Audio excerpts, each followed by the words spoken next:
Voilà, et pour terminer cette session, c'est Léna Ba de Lille qui va nous parler du rôle des bactéries AIEC dans un modèle murin d'iléite de Crohn.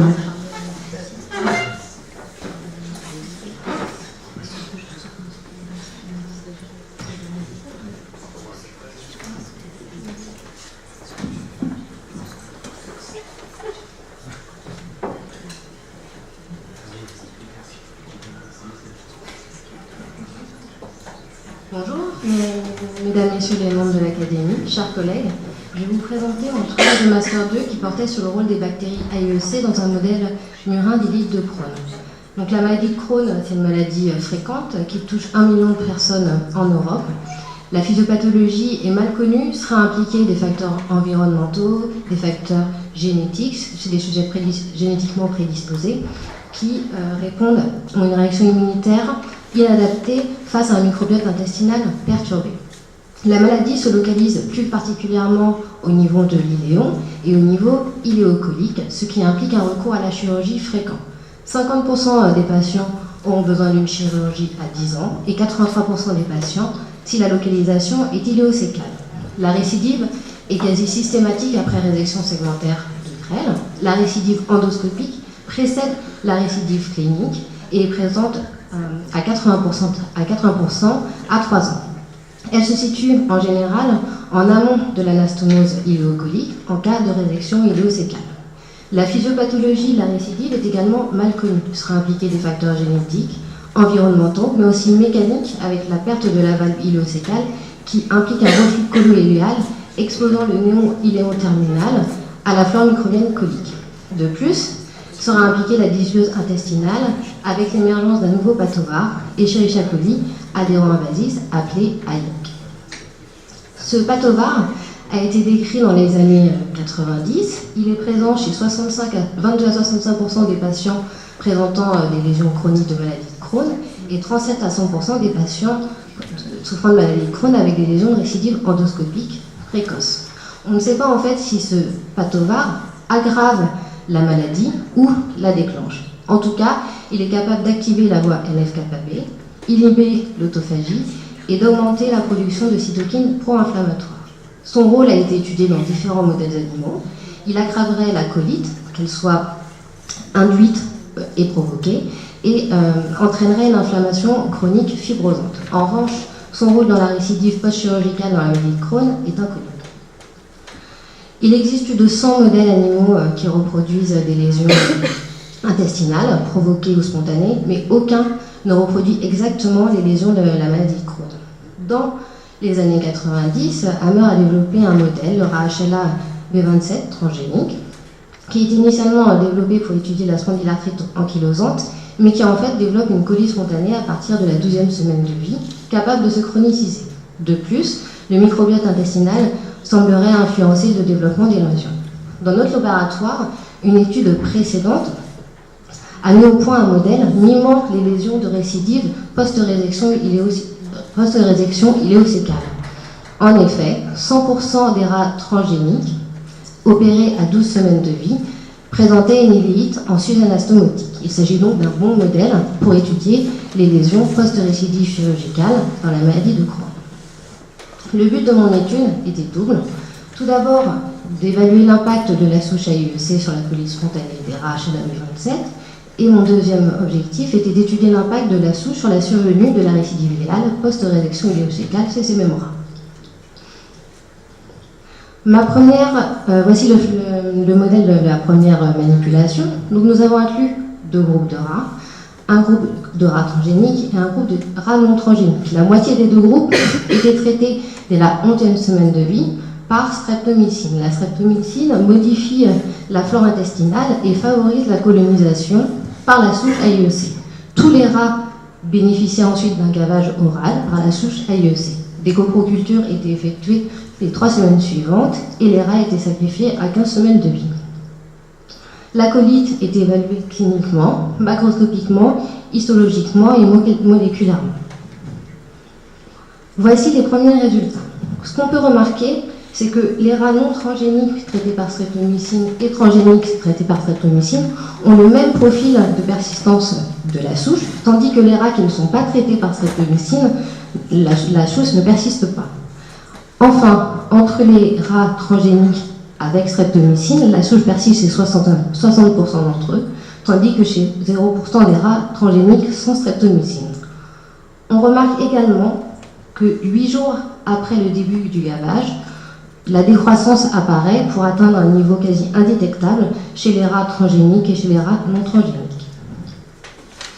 Quand on regarde ce qui se passe sur la colite, d'un point de vue macroscopique d'abord, on n'observe pas de différence entre les rats transgéniques sans streptomycine, donc qui finalement ne sont pas colonisés par la souche, et les rats transgéniques avec streptomycine qui ont été colonisés. D'un point de vue histologique, au niveau du côlon, on observe une différence attendue entre les rats non transgéniques et les rats transgéniques, mais cette différence disparaît.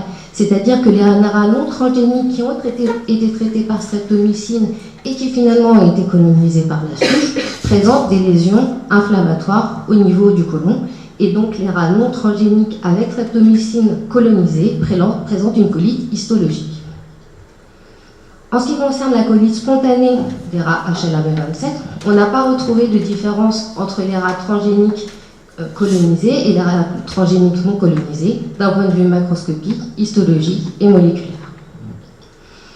Donc, en conclusion de cette première manip, on peut dire que la présence des AIEC, on voit apparaître des lésions colicytologiques même chez les rats non transgéniques qui sont colonisés. En revanche, chez les rats transgéniques, on n'a pas retrouvé d'aggravation de la colite spontanée.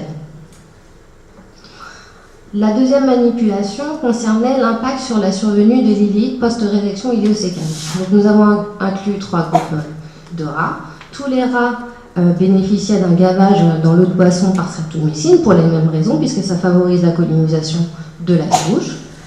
Un groupe de 10 rats non transgéniques et un groupe de 10 rats transgéniques étaient gavés de manière tri-hebdomadaire par des AIEC. Le groupe contrôle était constitué de rats transgéniques uniquement traités par streptomycine. Les rats étaient tous opérés à 12 semaines de vie, on effectuait des coprocultures de manière pluri-hebdomadaire et enfin étaient sacrifiés 6 semaines plus tard. De la même façon, les rats étaient évalués cliniquement, macroscopiquement, histologiquement et en biologie moléculaire. Voici le flowchart de l'étude, donc les 3 groupes de rats, tous opérés, aucun rat non transgénique n'est mort, 2 rats transgéniques avec AIEC sont décédés et 3 rats sans AIEC sont décédés. Voici le premier résultat, le profil de persistance de la souche. Qu'on remarque, c'est que chez les rats transgéniques et non transgéniques avec AIEC, il s'agit du même profil, avec une bonne persistance de la souche durable tout au long du protocole. En revanche, les rats transgéniques AIEC ont été contaminés, donc en fait on a dû refaire une manip dont les résultats sont courts, n'ont pas pu être analysés, et en fait on retrouve que les rats contaminés retrouvent un profil de persistance identique. Donc, ce qu'on peut dire, c'est que le génotype, qu'on ait de l'inflammation sous-jacente, et derrière qu'on soit un rat HLA-B27 ou qu'on soit parthorogénique, en fait, le génotype ne modifie pas la durée de portage et elle est identique quel que soit le groupe. En ce qui concerne l'impact sur l'iléite susanastomottique, la première chose qu'on a remarqué, c'est qu'on avait des taux de survenue d'iléite susanastomottique très faibles.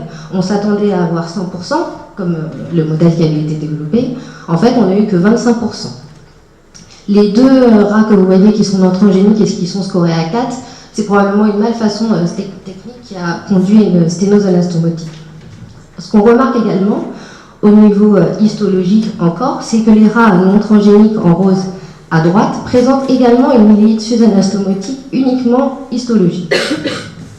Donc ce qu'on peut conclure, c'est que le profil de persistance est identique, quel que soit le génotype du rat, même si on s'attendait à avoir une persistance plus profonde avec un terrain d'inflammation digestive chez les rats transgéniques, que quand on donne des AIEC, même à des rats qui ne sont pas transgéniques, ils présentent des lésions d'iléite susanastomotique. Et enfin, on s'est interrogé, vu qu'on avait des taux faibles de survenue d'iléite, sur le rôle de la streptomycine qui a été donné au long cours, et probablement qu'en fait la streptomycine, qui est un antibiotique, s'oppose à la survenue de cette iléite post-résection iléosécale en détruisant des espèces qui sont streptosensibles et qui sont responsables de cette iléite. De plus, dans notre laboratoire, nous avions mené une précédente expérience et on avait vu que l'antibiothérapie, en fait, elle protège de la survenue de la récidive, comme c'est démontré chez l'homme d'ailleurs.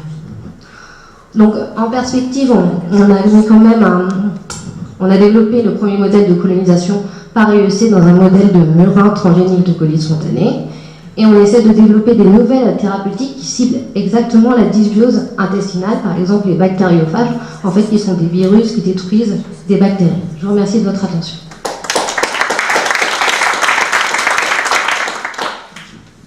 Merci encore pour ce beau travail.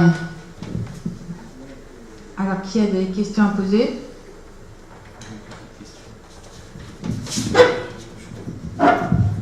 Une question un petit peu, bon, toujours un peu naïve quand on n'est pas archi-spécialiste, mais pourquoi pas essayer aussi avec du... Vous n'avez rien essayé avec du métronidazole, avec Si, du flagyl, en fait... Voilà, bon, c'est parce que c'est comme vous parlez que de la streptomycine, ensuite vous avez mis une ligne avec antibiotiques, mais vous êtes resté sur... Ça a été fait l'année avant, en fait, elle avait testé Ciflox et métronidazole sur la survenue de l'élite post-rédaction inossécale, et elle avait remarqué que 100% des rats qui étaient traités par une antibiothérapie, en fait, n'avaient pas de lésions.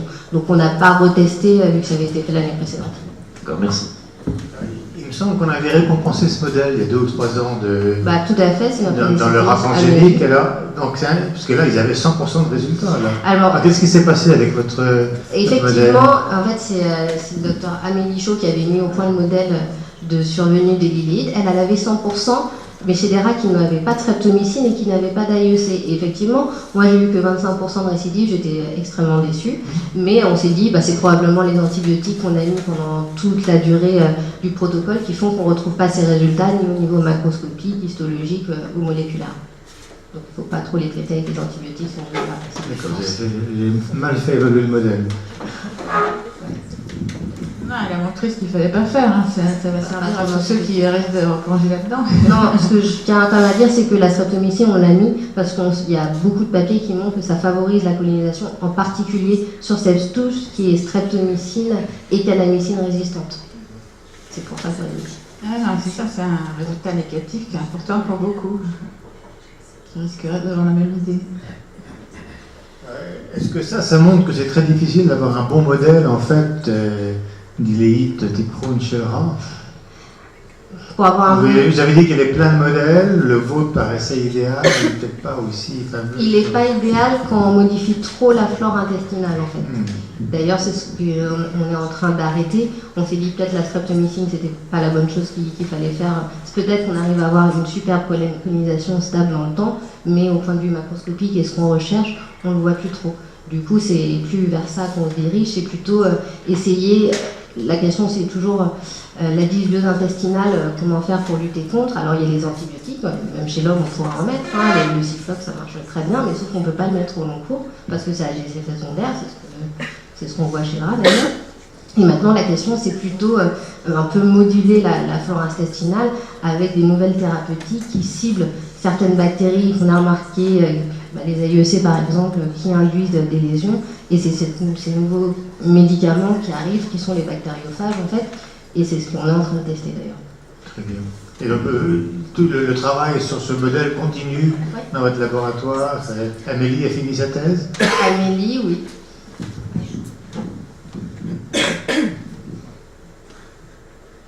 Plus de questions?